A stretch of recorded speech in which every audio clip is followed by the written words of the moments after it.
రహదారులు కనిపించనున్నాయి.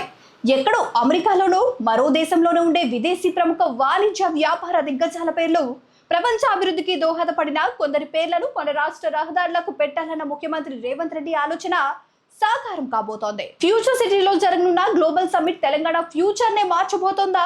ఎస్, అవునని అంటోంది తెలంగాణ ప్రభుత్వం. Telangana rising global summit Telangana కళల సాకారానికి వేదిక అవుతోందంటున్నారు.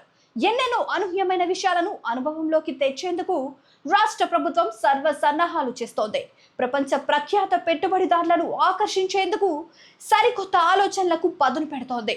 అందులో భాగంగానే హైదరాబాద్ కి గ్లోబల్ మ్యాప్ లో మరింత చోటు కల్పించేలా సర్వ సన్నాహాలు చేస్తున్నారు. నెహ్రూ ఔటర్ రింగ్ రోడ్డు వద్ద రావిర్యాల నుంచి ప్రారంభమైన ప్రతిపాదిత ఫ్యూచర్ సిటీని అనుసంధానం చేసే గ్రీన్ ఫీల్డ్ రేడియల్ రోడ్డుకు ప్రముఖ పారిశ్రామికవేత్త రతన్ టాటా పేరు పెట్టాలని భావిస్తున్నారు. ఓ ముఖ్యమైన రహదారికి గ్లోబల్ టెక్ దిగ్గజం పేరును పెట్టి దాన్ని గూగుల్ స్ట్రీట్ గా ప్రకటించేందుకు ప్రణాళికను సిద్ధం చేసింది తెలంగాణ ప్రభుత్వం.